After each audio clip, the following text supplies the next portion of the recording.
Welcome to Where Parents Talk. My name is Lianne Castelino. Our guest today is the Vice President of Corporate Communications and Public Policy at the United Way, Greater Toronto. Anita Stellinga is an advocate for poverty, mental health, and social justice, and she's also a mother of two. She joins us today from Milton, Ontario, just outside Toronto. Thank you so much for taking the time. Thank you, Lianne, for having me. It's a real pleasure. I'd like to start, Anita, by having you paint a picture, if you could, about the current state as it relates to poverty and families. So we're talking about on a national scale, what does nonprofit services look like? And specifically in Toronto, what are we talking about when we talk about poverty among families? So, Leanne, great question. I think what we are seeing across the country and specifically here in the GTA, focusing in on Peel, Toronto, and York, is that families are struggling, that the challenges of daily living are incredible. Costs are rising, rent is rising, inflation is rising, and poverty rates are rising. We're seeing that 1 in 4 people across the GTA live in poverty now. We saw a bit of a dip in poverty rates during the pandemic, and now with recent data, that's actually surpassed pre-pandemic levels. So in terms of families living in poverty here in the GTA, there are about 800,000 families that are being impacted. The poverty line, just to give you a sense of what that is, what is it, income that's considered to be at the poverty line, is about $57,000 for a family of four. And so with that, you can imagine with rent costs and rising food costs, that after rent is paid, there really isn't much for people. And people are making tough choices every single day, every hour, to survive. And we know that in terms of financial security, that a staggering number of people, 2 out of 4, are only a paycheck away from $200 away from financial insolvency. And we know that food banks are experiencing incredible demand, that those numbers are rising month after month after month. And I think every single city and region has been talking about the rising demand for food. And so when we look at all of that together and the impact on families, it is incredible, the stress and pressure, the strain that people are feeling. And what we are doing at United Way with our campaign that we just launched, Any Way We Can, is bringing attention to those issues to, in a way, sound the alarm that, where we have hoped the things would get better, they are getting increasingly difficult for people. And one of the things that we are, we have many solutions, but one of the things, our biggest focus is on ensuring that people have access to services where they need them, when they need them, because we really believe that the sooner we can get people supported, the sooner we can get services to people, the better it is going to be in the long run. And that it's also equally important that people have access to services close to home, where they need them, where they live, because that is going to make lives much better. So this campaign of ours, Any Way We Can, is really about the grit and the determination, the persistence, recognizing that these challenges are complex, recognizing that these challenges continue to persist in growing numbers in our community, and that we are collectively inviting, encouraging everyone in our community to be a part of that solution, to join us any way we can to ensure that people have that kind of support and access when they need them. Certainly a lot to unpack there, but I'd like to start, Anita, with your personal view on this in terms of you've been in this space for over 30 years. And, we live in unprecedented times. You're seeing this sort of on the front lines in terms of what you do. What strikes you most when you look at some of those very sobering statistics that you shared and other statistics as well? What strikes you most from that? There are two things that strike me. It's almost a bit of a yin and a yang, because on the one hand, the numbers that I've shared with you are so crippling. They're so brutal when you think about the impact. Like behind those numbers is a person, is an individual, a family that is reflected in those numbers and the struggles that they're having. Sometimes very invisible, not seen to people because you don't know what is happening behind closed doors and how people are surviving. So, those numbers are dark and they're grim. But the other side of it is what I have seen with my, almost 30-year journey in this space, in this sector, is also the hope. It's the incredible hope and persistence of individuals, of families, of community, of neighbors, of the community sector, of agencies that are really there, that are often, again, invisible. It's the thread of support that is there for people.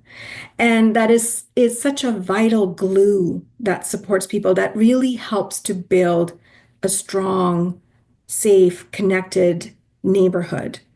And it's that, balance between things are stark and things are difficult, but the hope of knowing that these spaces do exist, and often people don't know that they exist. And that is, half of the challenge of people knowing where they can go for help. But it's between those two spaces that I find myself, working and advocating and partnering with our community. And in that space of hope, I see as part of our campaign of Any Way We Can, also the incredible generosity of people across the region that are supporting the work of organizations like United Way. We're the second largest funder of community services after government. Every single dollar is raised every year, and it's raised on the generosity, because of the generosity of over 80,000 people across the GTA that believe in this vision of a better community and believe in providing supports to people. And so when we see that kind of galvanization, that kind of mobilization, we know that that things are tough, but we can persist, that there are solutions, and that we are bringing those solutions to people for a stronger GTA. Because I do believe at the heart of it, at the root of it, we all want a better place to live in for ourselves, for our families, for our friends, for our neighbors. And that's what this work to me has meant over the years. That's where my values and my passion, my core has been. But I see that in the organization and in the partnerships that we have and with people that are connected to the work. There are stories behind every statistic, and as you alluded to, often those stories are invisible. I wonder if you're able to illustrate for us, Anita, some of the downstream impacts of a child within a family who is identified as being, gripped in poverty. If their situation is not addressed in the medium or short term, what does that typically mean for a child in that scenario? It is so important that the early years of a child's life, and we know through research and evidence, the first 6 years of a child's life are incredibly important. The social determinants of health, where we talk about food, housing, the basics, but also mental health, the opportunity to be connected in community, to participate, for nutrition, for physical activity, emotional health, is so, so critical to a child's development. And when families are living in poverty, poverty robs you. Poverty isn't just a financial number. It isn't just about income. It is about income, but that fact of being in low income or living in poverty robs us from so much more, right? It robs families and children from opportunities. It has an impact on their mental health, their stress. They experience that, the anxiety levels that families experience because they're focusing on, hour to hour survival. When there is no money for food, the biggest thought for a parent is, how can I put food on the table? Where we've just scraped through breakfast, what happens for lunch? And now what happens for dinner? And where's tomorrow in all of this? And those are just the basics. And so there's that impact.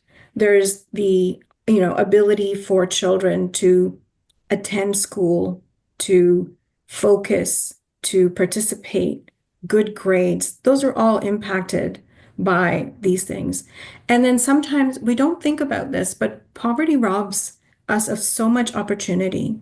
It's the choice between things that we take for granted. You know, as a family with two kids, when my kids were young, they loved to have friends come over for a sleepover. But if you don't have the means and you're struggling with the next, where the next meal is coming from, you can't think about having somebody come over sleep for a sleepover, because what will you offer them? If you offer them an extra juice box or a sandwich, that takes away from what you have for your own family. Never mind for yourself, but for your kids, or if you're, going to a birthday party, you can't, because that birthday gift that you have to buy means, a week's worth of groceries for your family or transportation to get to your job. So you start to shrink, it starts to take away, it starts to rob you of those connections, the friendships, the relationships, which we all know are so important for children, for us to thrive, right? And what it comes to then is this ability or inability to, participate and feel like you belong. When you don't have something to eat, you're not going to be in the lunchroom. You're going because you don't want to face those questions about, oh, where's your lunch? What are you eating today? There's so much stigma attached to all of that. So you start to, remove yourself and you're off somewhere where nobody can notice you, or you don't get asked those questions. And again, it's shrinking your space. It's shrinking, what we value in terms of social capital that we talk about is so important, right? For individuals, for people, for kids to develop those relationships, the trust. And so while, it's a number, like when we say, income and all of that, but it comes down to so many things that impact that family and that child. And that's what we want to turn around. That's what we want to make better, that we know that there are solutions. We know that there are things in place across community through, programs that exist for families, drop-ins, after-school programs, breakfast programs, recreational programs so that children can participate and have the same opportunity that others do, that they can, also go to summer camp or after school programs and activities or have friends and not have to worry about how am I going to pay for this, or, how am I going to participate in going on an activity. And those programs are part of that network, that invisible network that so many people don't know about, but they're there because we believe that those supports for families are so critical. We were seeing that, where we would have programs that were, that would be in place for kids after school, let's say, drop-in programs, and often after school, programs that would provide snacks, nutritious snacks for kids so that they had something to replenish themselves with. And then started noticing that parents who were dropping off the kids, if there was, food left, if there was a snack left, that they would ask, can I take something? Can I have that? Can I take it back for my other child? Can I take it back for my son? Or I haven't eaten all day. Is it okay if I grab that banana? And so, agencies, programs started to build in additional food so that when kids came in and their parents were coming in, that they could also offer in a dignified way, right? In a way that doesn't demean someone or take something away, but in a way that, fosters welcome and belonging, and say, would you like something? Take this. We have lots. Take some home with you. Because often that was their dinner, right? Because they were worried about their children having dinner. I met a parent, a single mom many years ago, and she came to one of our meetings. We were having a community consultation to hear from people with lived experience about, the challenges that they were facing. And she stood up in that meeting and she said, earlier today, I was rooting through the garbage can because I wanted to look for food, for leftovers, because I'm living in poverty. I have a teenage son. I don't have money for food. I'm working part-time. She walked to our community meeting, which was about an hour because she didn't want to use a transportation ticket. Because what she was doing was, in addition to looking for food for herself and to bring some, scraps back home, this is so poignant. It stayed with me for such a long time because she said, that money that I saved from my transportation, from my bus tickets, I use that to buy laundry detergent because I don't want my son going to school with clothes that are dirty because he will get bullied. And I don't want him to be bullied. I want him to be clean. I want him to be fresh. I want him to have and feel like he is in a good place. I want him to have deodorant, right? So that he is, again, not made fun of. He's not bullied. And it's things like that when you think about the sacrifices that people are making and the challenges that they're going through, that it's about. And then the third thing that she said was, as you're sitting at this table and you're thinking about policies and solutions, don't forget that the work that you're doing is super important because it's only because of that kind of work, it's only because of having people around the table that you know what people are struggling with. And if you know what people are struggling with, you then know how to bring solutions forward. So don't forget about me.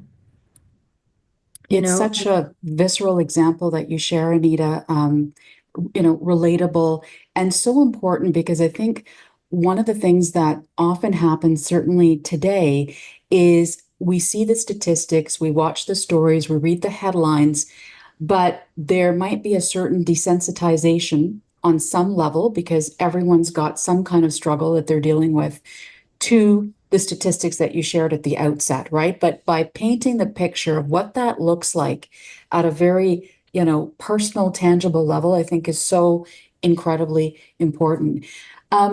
You talked about the United Way Greater Toronto campaign, and I'd like to ask you a little bit more about that. What you talked about earlier really speaks to the dignity of the person, right? And what are we doing to support that? Um, when you've got unprecedented challenges, they really require courageous thinking, bold approaches. How does this campaign, in what ways does this campaign do that and achieve that to tackle this massive issue? so we're working on, a couple of really important things to drive this campaign forward. One is the access to services that I was talking about. We have a network of about 300 agencies across the GTA in Peel, Toronto, and York. And we want to make sure that the funding for that network of agencies continues and that we can expand because we know that the demands are going to be great. Agencies are already facing significant pressures to deliver services. There's so much growth happening, not only in terms of sort of development across neighborhoods, but also population growth. We're projected to be over 9 million in the next decade in the GTA. That's going to put significant pressure on agencies and the demands on services, especially if the complexities that we're seeing with the numbers, the stats that I was sharing, is only going to increase. So we want to, as I said, we're the second largest funder of community services after government. We want to make sure that that funding is available, that we can expand that reach across the GTA. And to do that, we have what we call a community hub model, which is community hubs that are physically located in neighborhoods. We have 10 such hubs across Toronto right now that coordinate and bring together services so that they're integrated in a neighborhood in response to the needs that people have in that neighborhood. So lots of things like employment programs, food programs, mental health supports, children's programs, supports for people like seniors, individuals with disabilities, parenting groups, family resource programs, putting all of those programs together in a place where people can access them easily, that they're not having to go from place to place to place to figure out what they can get, where, when, and where. So these hubs are essential. And our commitment with this campaign is 10 more hubs over the next decade in Peel, Toronto, and York, working in partnership with our community agencies, with government, with residents, with our donors, to look at where are they needed and where do we place them.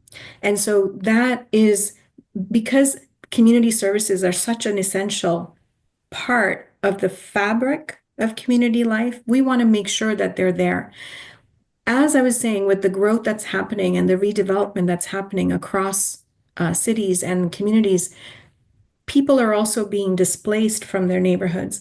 But that same kind of displacement is also happening with community agencies where, rent costs are rising and agencies aren't able to afford, they aren't able to, pay for those increased rents.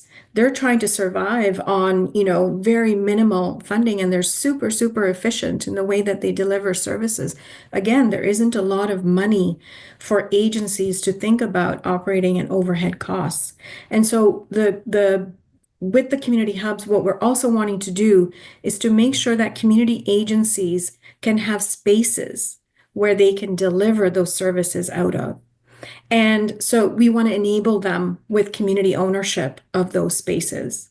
So we have a commitment of 10 more, so 10 plus 10 over the next decade, as well as focusing in on real estate grants so that agencies can, with a mix of partners, think about purchasing community space so that it is not displaced, that is not threatened in terms of losing that really important ecosystem that I was describing to you that exists when, all of these services come together. And we know that having places like that, like a community hub in a neighborhood, actually helps to foster those relationships and trusts and friendships. And again, a really important part of belonging. We've heard so many stories of people coming into a hub at a point of crisis in their life where they were supported, they received access to services, things turned around, things got better. And now they were coming back to volunteer at that hub, to give back, to engage, to support others who, like them, are in a present state of, crisis or urgency. And so that is such an important part of what we were talking about earlier, where poverty robs you from these opportunities. But as soon as you're able to, people are wanting to come and give back and support others. That again is something invisible that we don't think about, but it's so essential for us when we think about, when you think about when you think about your neighborhood, what's it like? What's a great neighborhood that you lived in? It's when people engaged and connected and there was friendship and laughter and, you didn't feel, worried about. And so hubs are such an important part of that. And our vision is to ensure that we've got that network, that we're scaling up what we know works and providing increasing access to those services, but being really thoughtful and strategic about where and how we create that access to services. So that's part of that campaign is to say we can't do it ourselves. We need the generosity, we need the kindness of people across the GTA to support that kind of vision, because at the end of the day, there are people who really need that kind of support, who need to know that there is hope for them, that they're not forgotten. They need to know that people care about where they are, because I'm sure we all have our own journeys, we all have our own stories, and that this is what community is about, right? People come together to care for each other. So that's what we're trying to do with the Any Way We Can campaign. Certainly, the statistics are stark. They've been exacerbated in the last 4 years, from the pandemic onwards. You talked about the difference in the statistics pre-pandemic to where we are today. Census data numbers prove that. When you look at kind of tackling this issue, how would you describe what the impetus for this United Way Greater Toronto campaign is? What was the trigger point that led to this bold approach? Lianne was really seeing the data, the evidence, and knowing um, that we have the generosity and the determination of people, of our partners, our agencies, to know that we can do this. We wanted to come out in a bold way to signal underline, emphasize the issues that we were facing, but we also wanted to come with solutions. And we wanted to, you know, underscore that this is not going to get better overnight. This is a long road ahead of us. And so we need to be thinking, we can't be thinking incrementally. We can't be thinking in the short term. We really have to look out to what's ahead. And that's the vision and the light that we're casting out, is to say there is growth, huge growth. And we don't want to find ourselves in a place where we're not prepared to meet and anticipate those challenges ahead. But we have solutions. We know what works, and we want to bring them forward, because it's so important for all of us in this moment where it feels so dark to have that kind of hope and know that, we can't, if we persist, and if we're determined, and if we have the support of people across the GTA, we can make this happen. And that's what that campaign, that's where that impetus came from. Seeing that things, we had hoped that through the pandemic and post, maybe things would get better, but they're not. And so this is a rallying cry. It's saying we've got to listen and hear and understand, and with our hearts and with our minds, roll up our sleeves any way we can and really look at ways that we can make this a better GTA for all. Anita, what would you say to parents, single parents, parents, with children who find themselves part of these, let's call them newer statistics, in terms of giving them hope about where they are currently and how they could be supported to hopefully get out of the situation they're in? What would you say to them? I would say that, you know, do not give up. Do not feel like you are alone, because you're not. And what I would want them to know is that there is support, that there is help for them, that there are these incredible agencies that are delivering services on a daily, hourly basis to people across the community. I want them to know about 211. 211 is an information referral line, which is a number that you call 24/7. It is accessible in different languages, and it's there to help people find their way to services in their neighborhoods, wherever they live. And that 211 can be the path that leads them to an agency, to a community hub, and opens the door to supports that I think can really help and change people's lives. And so I would want them to know that so that's the first thing.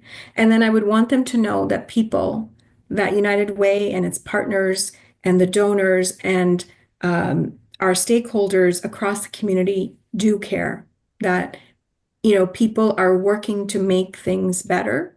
It may not seem that way right now, but that hope and that support is present, and that we know that to do more, we need to do more. And to reach more people, we need to do more. But that hope is there, that there is a path, that there is a door that they can open, and that door is there for them. You are a mother of adult children, a grandmother as well. I'm curious as to what gives you hope about the future of your grandchild, how your children are living in a world like this where we all have some share in the plight of our neighbors and, others who are struggling. What gives you hope for them? I feel very blessed as a parent, as a new grandmother. Honestly, I'm in love with my grandbaby. She is the most adorable baby ever. And I think coming from that place of love and nurturing, I feel hope in that. I feel hope that as we talk, the spaces that you are creating, Lianne, by this platform, of creating awareness and shining the light and having people that can talk about the issues and the challenges and then ways that we can make things better. I find hope in that. I find hope knowing that, there are with United Way specifically, that we have over 80,000 donors that are joining us in this journey year after year after year and support the work that we're doing. I find hope in the agencies that we partner with, that we have this, rich network, 300 agencies across Peel, Toronto, and York, who are working so hard to make things better. They're listening, they're engaging, they're bringing people in through their doors.